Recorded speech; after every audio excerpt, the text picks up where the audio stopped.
Hello and welcome to our lecture. पिछले lecture में हमने मैट्रिक्स की रैंक निकालनी देखी दो मेथड से। पहला शॉर्टकट मेथड था और दूसरा था एक्सलॉन फॉर्म से। इसमें हम देखेंगे किसी भी मैट्रिक्स का रैंक निकालना, वो भी डिटर्मिनेंट मेथड से। डिटर्मिनेंट मेथड को हम एक ट्रिक की तरह भी यूज कर सकते हैं किसी एग्जाम में। तो इसके लिए कुछ पॉइंट्स मैंने लिखे हुए हैं, आइए वो आप समझ लेते हैं हम आप। तो उसमें क्या लिखा हुआ है, applicable only for square matrix. इसका ऐसा क्यों है कि ये सिर्फ स्क्वायर मैट्रिक्स के लिए ही एप्लीकेबल है? ये हमें समझ आ गया होगा क्योंकि जो डिटर्मिनेंट होता है वो सिर्फ स्क्वायर मैट्रिक्स के लिए ही होता है जिसमें आई और जे इक्वल होते हैं, ठीक है। इसलिए ये सिर्फ स्क्वायर मैट्रिक्स के लिए एप्लीकेबल है। इसे हम यूज़ कैसे करेंगे?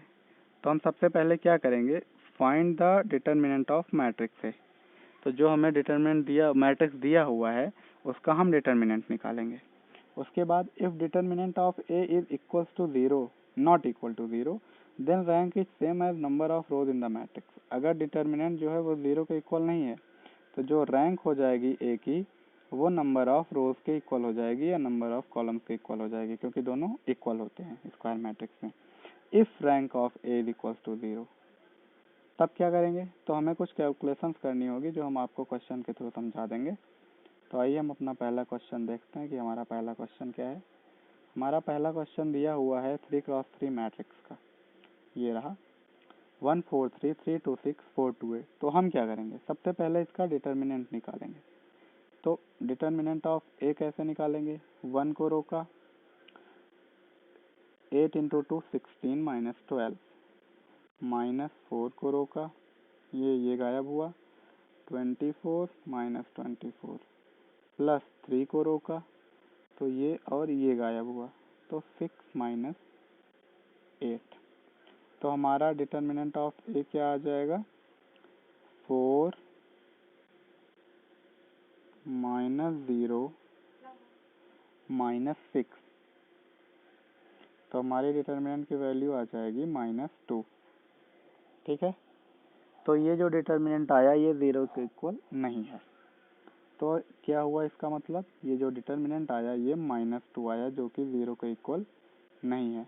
तो हम क्या करेंगे, तो जो इसकी रैंक हो जाएगी, अगर जो हमने इस पॉइंट में देखा कि अगर डिटरमिनेंट 0 के इक्वल नहीं है तो रैंक जो है वो नंबर ऑफ रोज या कॉलम्स के बराबर हो जाएगी। तो इसमें नंबर ऑफ रोज कितने हैं, 3। तो इसकी जो रैंक आ गई रो की, मतलब मैट्रिक्स ए की, वो कितनी आ गई, 3, ठीक है। तो ये हमारी इस मैट्रिक्स की रैंक हो गई। अगला जो पॉइंट था वो था कि अगर इक्वल टू 0 आ गया डिटरमिनेंट तो क्या करेंगे। तो उसमें आइए, जैसे ये क्वेश्चन हमने एक लिया हुआ है नीचे, उस क्वेश्चन में क्या दिया है कि 3x3 की मैट्रिक्स दी हुई है और हमें बोला गया है इसकी रैंक निकालने को। इसमें अगर हम देखें 5 3 2 1 4 6 5 3 2, इसमें इसकी डिटरमिनेंट 0 ही आएगी। क्यों 0 आएगी? प्रॉपर्टी ऑफ डिटरमिनेंट अगर लगाएं हम तो दो रोज जो हैं वो इक्वल हैं। तो अगर दो रोज इक्वल होते हैं तो रैंक, वो डिटरमिनेंट क्या होती है इसकी, 0 होती है, ठीक है। तो अगर इसकी डिटरमिनेंट 0 आ गई किसी मैट्रिक्स की तो हम क्या करेंगे, अगर 0 आ जाए तो so we take other determinant of 2x2 matrix. इसका क्या मतलब है? इसका ये मतलब है कि अगर किसी मैट्रिक्स की डिटरमिनेंट 0 आ जाए तो हम उस मैट्रिक्स में से कोई भी एक 2x2 मैट्रिक्स चूज कर लें। चाहे ये वाला चूज कर लें, सॉरी ये मिट जा रहा है, पेन सेलेक्ट कर लूँ, हाँ। चाहे ये 2x2 मैट्रिक्स आप चूज कर लें, चाहे ये चूज कर लें, चाहे ये चूज कर लें, डिपेंडिंग ऑन यू। आप कोई भी 2x2 मैट्रिक्स इस मैट्रिक्स से चूज कर लें और उसका डिटर्मिनेंट निकाल लें। तो अगर मान लीजिए मैंने ये चूज कर लिया 5 3 1 4, 5 3, जस्ट अ सेकेंड, हाँ, क्या चूज कर लिया, 5 3 1 4। एक बार चेक कर लेते हैं, हाँ 5 3 1 4 हमने चूज कर लिया। तो इसका जो डिटर्मिनेंट अगर हमने निकाल ले, इसको मान ले ए डैश, तो ये क्या हो जाएगा, 20 माइनस 3 दैट इज 17। इसका डिटर्मिनेंट 0 के इक्वल नहीं है।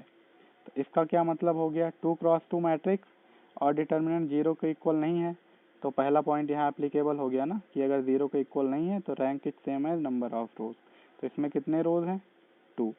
तो इस मैट्रिक्स की रैंक कितनी हो जाएगी, रो ऑफ ए, ये इक्वल टू 2 हो जाएगी, ठीक है। ये हमारी ट्रिक थी। एक बार मैं इसको कंक्लूजन आपको बता देता हूँ कैसे करना है। कोई मैट्रिक्स अगर जैसे यहाँ पे मान लीजिए दी हुई है, ये मैट्रिक्स हमारे पास दी हुई है, हम इसका डिटर्मिनेंट निकालेंगे। अगर डिटर्मिनेंट 0 के इक्वल नहीं आया तो उसकी रैंक जो है वो उसी मैट्रिक्स के में जितने रोज होंगे उसके इक्वल होगी। अगर अनफॉर्चुनेटली इस मैट्रिक्स का रैंक 0 आ गया तो हम उसी मैट्रिक्स में से कोई भी 2x2 मैट्रिक्स चूज कर लेंगे और उसका डिटर्मिनेंट निकालेंगे। अगर उस डिटर्मिनेंट की वैल्यू 0 के बराबर नहीं आती है तो हमारा रैंक कितना हो जाएगा, 2 हो जाएगा। क्यों हो जाएगा, क्योंकि वहाँ पे फिर पहला पॉइंट एप्लीकेबल हो जाएगा। अगर फिर भी 2x2 मैट्रिक्स चूज करने के बाद भी हमारा डिटर्मिनेंट 0 आता है तो क्या होगा, हमारे पास फिर तो 1x1 मैट्रिक्स ही लेना पड़ेगा, और 1x1 मैट्रिक्स लेने का मतलब है रैंक हमेशा 1 ही आएगी। ठीक है, तो ये हमारा डिटरमिनेंट मेथड से किसी भी मैट्रिक्स की रैंक फाइंड करना था। अगले लेक्चर में हम कुछ और मेथड्स देखेंगे जिससे हम रैंक इजीली फाइंड कर सकें। तो थैंक यू।